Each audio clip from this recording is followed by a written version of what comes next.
Hello student, स्वागत है आपका मेरे YouTube channel GK special bye SP sir पे। ये बैंकिंग अवेयरनेस का मैं वीडियो लगातार बना रहा हूँ। आप जान रहे हैं कि आईबीपीएस आरआरबी पीओ क्लर्क का नोटिफिकेशन आया है, तो इसके लिए जो मेंस जो एग्जाम होगा उसमें 40 मार्क्स के जो जनरल अवेयरनेस और बैंकिंग अवेयरनेस और करंट अफेयर्स के क्वेश्चन रहेंगे, उसके लिए नोटिफिकेशन के बहुत पहले से मैं लगातार आपको वीडियो बना करके अपलोड कर रहा हूँ। तो उसी क्रम में ये जो है वीडियो में बना रहा हूँ। तो अगर आप इसका पूरा प्रिपरेशन करते हैं तो मेरा टारगेट है 30 प्लस का। आपको 30 प्लस मार्क्स आ जाए तो आपको सिलेक्शन में बहुत आपको सहूलियत हो जाएगा, क्योंकि सीट्स कम है। झारखंड से देखिएगा कि पीओ का ही सीट्स है, तो सीट कम है, तो 50 सीट्स जो है कम नहीं होते, बहुत पिछले वर्षों से ज्यादा सीट्स है।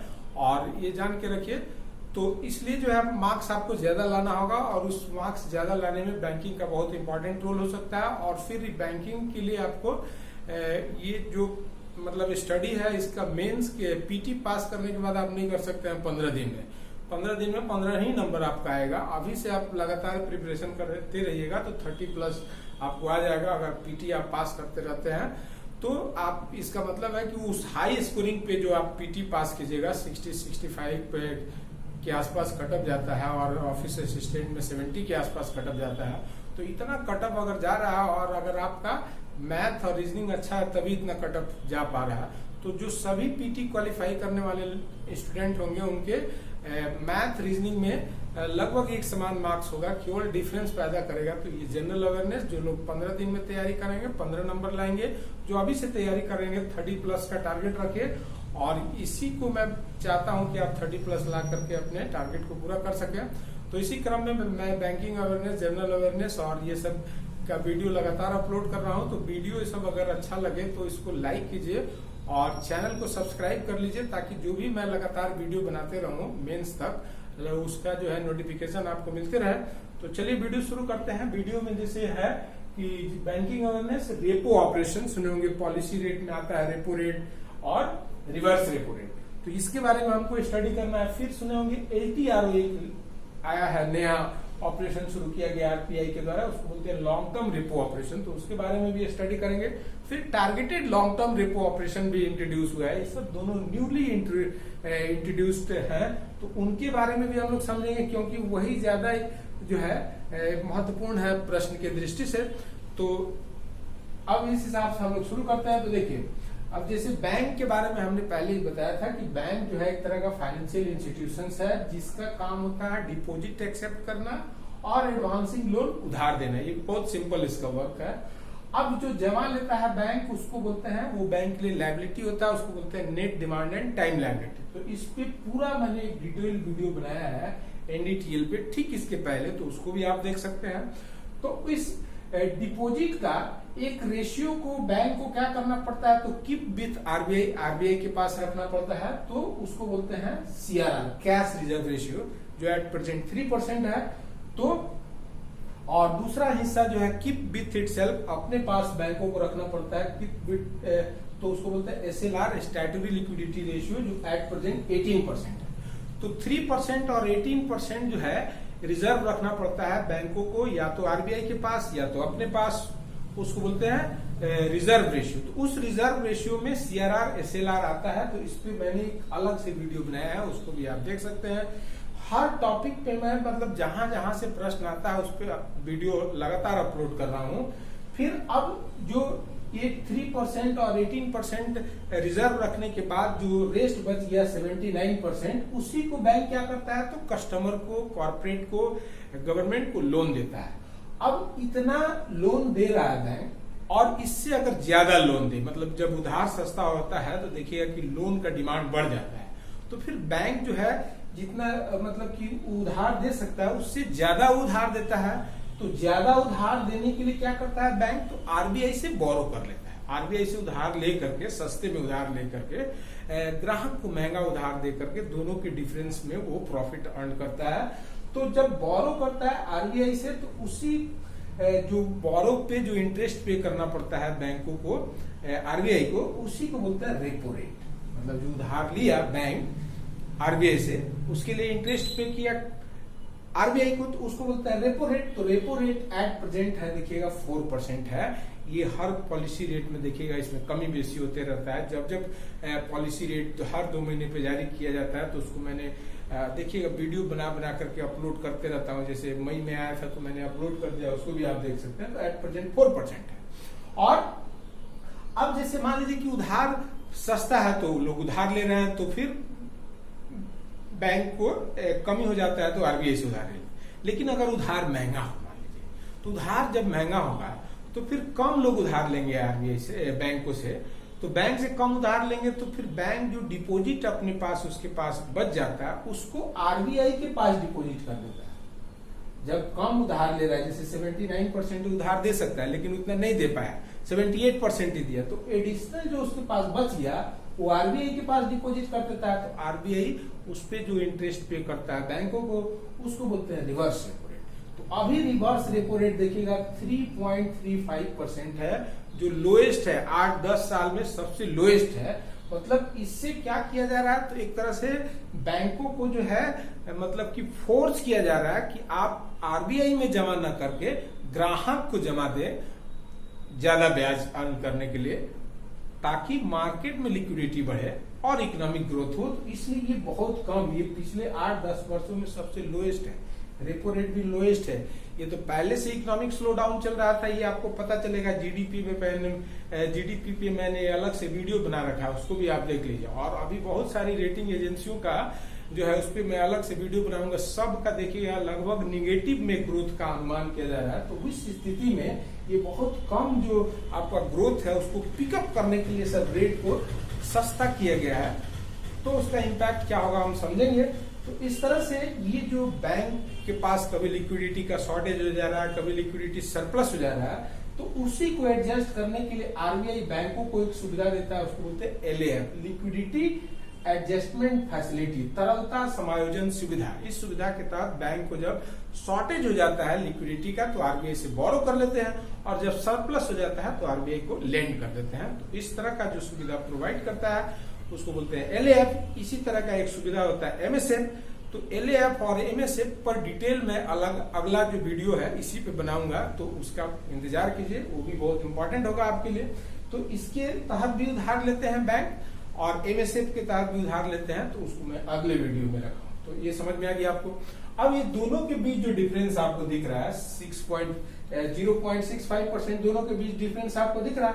तो 0.65% जो डिफरेंस दिख रहा है उसी को बोलते हैं एलएएफ कॉरिडोर। एलएएफ कॉरिडोर सुने होंगे। एलएएफ कॉरिडोर का मतलब होता है difference between repo rate and reverse repo rate. तो ये भी है, क्वेश्चन पूछता है कि रेपो और रिवर्स के डिफरेंस को क्या बोलते हैं, तो उसको बोलते हैं एलएएफ कॉरिडोर। तो ये हो गया। तो अब मोटे तौर पे आपको समझ में आ गया। तो देखिए रेपो रेट जो है ये पॉलिसी रेट भी इसको बोलते हैं, इसको पॉलिसी रेट भी कहा जाता है रेपो रेट को। और इसको ये शॉर्ट फॉर्म है रेपो रेट, इसका फुल फॉर्म है रीपर्चेज ऑप्शन रेट। हिंदी में बोलते हैं पुनर्खरीद विकल्प दर। इसका मतलब है कि इसमें कुछ चीज सेल किया जा रहा है इस कंडीशन पे कि उसको रीपर्चेज कर लिया जाएगा, उसी रूप में आपको समझना है। तो अब रेपो रेट ऐसे क्या है कि तरह का बेंचमार्क इंटरेस्ट रेट है, मतलब पूरे इकोनॉमी का ये जो है बेंचमार्क इंटरेस्ट रेट है। ये रेट ऑफ इंटरेस्ट नीचे जाता है तो पूरी इकोनॉमी में रेट ऑफ इंटरेस्ट नीचे चला जाता है। ये रेट ऑफ इंटरेस्ट जो है ऊपर जाता है तो पूरे इकोनॉमी में रेट ऑफ इंटरेस्ट ऊपर चला जाता है। जैसे देखिएगा ये सब रेट रेपो रेट के नीचे जाने की वजह से देखिएगा बैंक में डिपॉजिट रेट कम हो गया है। फिर जो पोस्ट ऑफिस में जो सब रेट्स होते हैं, जैसे ये सब किसान विकास पत्र हो गया, केबीपी हो गया, या फिर नेशनल सेविंग सर्टिफिकेट हो गया, या फिर वहां सेविंग, सब में देखिएगा ब्याज दर कम हुआ है। और फिर लैंडिंग रेट भी बैंकों का कम हुआ है क्योंकि उसी से रिलेटेड होता है। तो इस तरह से ये बेंचमार्क इंटरेस्ट रेट इसको इसीलिए बोलते हैं क्योंकि कंपेयर के लिए होता है। तो इस रेट पे क्या करता है, तो आरबीआई क्या करता है, तो आरबीआई लेंड करता है मनी कमर्शियल बैंकों को, वाणिज्यिक बैंकों को उधार देता है फॉर शॉर्ट टर्म। और शॉर्ट टर्म का डिफिनेशन है 1 डे to 90 डेज, मतलब 1 दिन 7 दिन के लिए बैंक जो है उधार लेते हैं।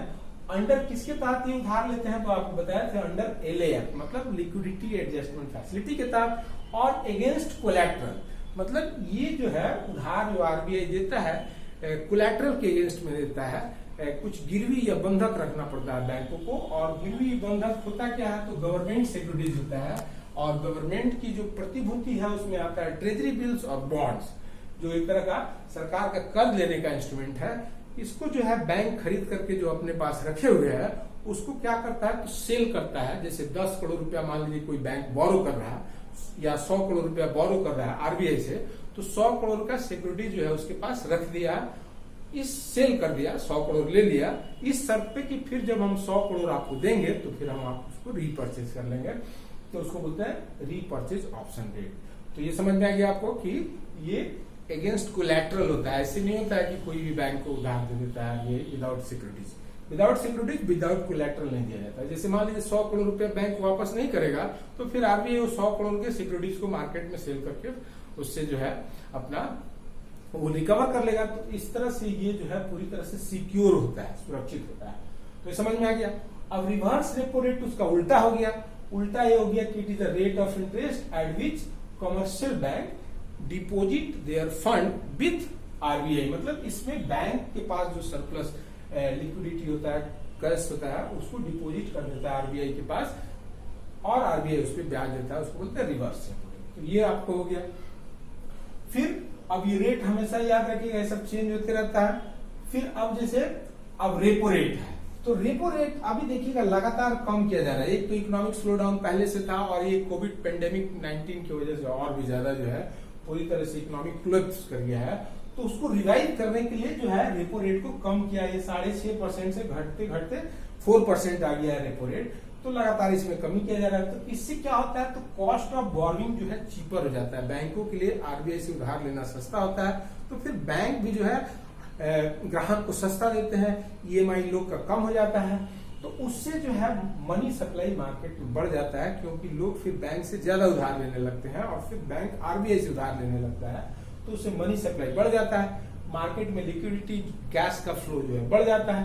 और ये जो लोग उधार लेते हैं बैंक से प्रोजेक्ट लगाने के लिए, या फिर कोई कार खरीदने के लिए, घर खरीदने के लिए, घर बनाने के लिए, तो उससे जो है इकोनॉमिक ग्रोथ होता है।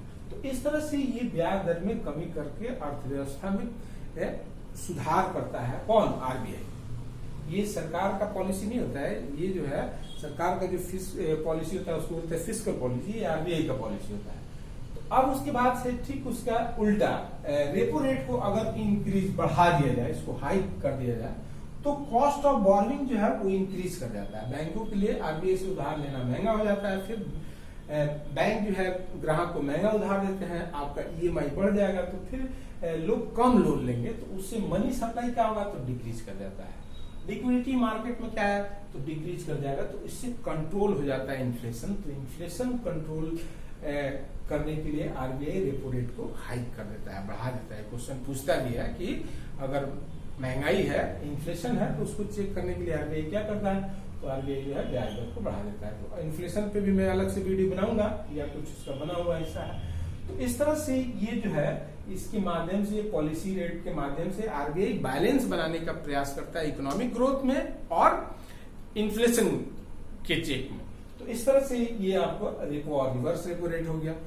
अब देखिएगा कि ये दोनों के बीच में डिफरेंस आपको बताई दी है, उसको बोलते हैं एलएएफ कॉरिडोर, तरलता समायोजन सुविधा, गलियारा उसको हिंदी में बोलते हैं। तो वो गलियारा जो है जितना ज्यादा होगा उतना बैंक को फायदा होगा, उतना जितना कम होगा उतना जो है फायदा जो है आरबीआई को होगा। तो इस तरह से एलटीआरओ जब बोलते हैं, लॉन्ग टर्म रेपो ऑपरेशन, तो लॉन्ग टर्म रेपो ऑपरेशन में rate of interest repo rate वही है। रेपो का मतलब rate of interest, annual rate of interest होता है, एक दिन 90 दिन के लिए नहीं होता है, बल्कि वार्षिक ब्याज दर होता है। और एक दिन का निकालने के लिए उसको 365 से डिवाइड कर देते हैं, और जो अमाउंट निकला वो एक दिन का हो गया। अगर 10 दिन के लिए कोई बैंक कर्ज लेता है तो 10 से मल्टीप्लाई कर देंगे तो 10 दिन का हो गया। 90 डे के लिए उधार लिया तो 90 से मल्टीप्लाई कर देंगे। तो ये सब एनुअल रेट ऑफ इंटरेस्ट होता है। तो इसी रेट ऑफ इंटरेस्ट पे आरबीआई लॉन्ग टर्म के लिए जो है उधार देगा बैंकों को। तो ये मार्च में इंट्रोड्यूस किया गया एक नए तरह का रेपो ऑपरेशन, और उसका नाम दिया गया लॉन्ग टर्म रेपो ऑपरेशन। तो लॉन्ग टर्म रेपो ऑपरेशन में क्या होगा कि RBI land commercial bank, RBI commercial bank को उधार देगा for long term. Long term का मतलब है 1 and 3 years के लिए उधार देगा। इसमें पहले 1 लाख करोड़ रुपया उधार देने का बात कहा गया, फिर बाद में धीरे धीरे इसको जो है कोविड पेंडेमिक की वजह से बाद में इसको देखिएगा बढ़ाते बढ़ाते 3 लाख करोड़ रुपया, जो 20 लाख करोड़ रुपया का पैकेज पे मैंने अलग से जो वीडियो बनाया है उसमें देखिएगा ये LTRO वाला भी 3 लाख करोड़ रुपया है, जिसमें जो है आरबीआई बैंकों को उधार देगा लॉन्ग टर्म के लिए, ताकि बैंक जो है ज्यादा से ज्यादा लोग को उधार दे सके और उससे इकोनॉमिक ग्रोथ हो सके। तो उसके लिए एक नया ऑपरेशन शुरू किया गया और उसका नाम दिया गया लॉन्ग टर्म रेपो ऑपरेशन। तो इसमें प्रश्न पूछेगा कि लॉन्ग टर्म रेपो ऑपरेशन में कितने समय के लिए उधार देगा आरबीआई, तो 1 साल और 3 साल के लिए देगा बैंकों को। और फिर इसमें जो है रेट ऑफ इंटरेस्ट क्या होगा, तो वही होगा, ऐसे रेपो रेट शॉर्ट टर्म के लिए होता है, लेकिन ये लॉन्ग टर्म के लिए इंट्रोड्यूस किया गया, इसलिए इसका नाम हो गया LTRO। अब एक तरह से टारगेटेड लॉन्ग टर्म ऑपरेशन भी शुरू किया गया, जिसमें टारगेट किया गया MSME micro small medium enterprises को लोन देने के लिए या NBFC को लोन देने के लिए एक नया शुरू किया गया LTRO। तो LTRO के अलावा TLTRO शुरू किया गया, targeted long term repo operation. तो ये सब टारगेट करके जो है लैंडिंग करने के लिए किया गया। तो इस तरह से ये सब रेपो ऑपरेशन का इस्तेमाल करके आरबीआई जो है इकोनॉमिक ग्रोथ और इन्फ्लेशन के बीच में बैलेंस करने का प्रयास करता है। तो लगातार देखिएगा इस पे मैं जो है आरबीआई का इंट्रोडक्शन, आरबीआई का सब्सिडीज कंपनी पे, फिर आरबीआई के फंक्शन पे, फिर उसके बाद से इशूअर ऑफ करेंसी पे, उसके बाद से जो है रिवर्स रेशियो पे, फिर NDTL पे, फिर रेपो ऑपरेशन पे, फिर अगला LAF MSA पे, ओपन मार्केट ऑपरेशन पे, ऑपरेशन ट्विस्ट पे लगातार मैं आपको अपडेट करते रहूंगा। मतलब जो पहले से जो चीजें हैं उसको भी आपको समझना है, जो चीजें बदल रही हैं, जैसे ये सब बदला हुआ चीजें LTRO या फिर targeted long term repo operation, ये सब पहले नहीं हुआ करता था। तो ये नया नया चीज है, तो इससे प्रश्न ज्यादा पूछे जा सकते हैं। और फिर जो भी बदलाव होते रहता है उसको आप अपडेट करते रहता हूं मैं अपने वीडियो के माध्यम से। तो चलिए, वीडियो देखने के लिए बहुत बहुत धन्यवाद। मेरे अगले वीडियो का इंतजार कीजिए। नमस्कार।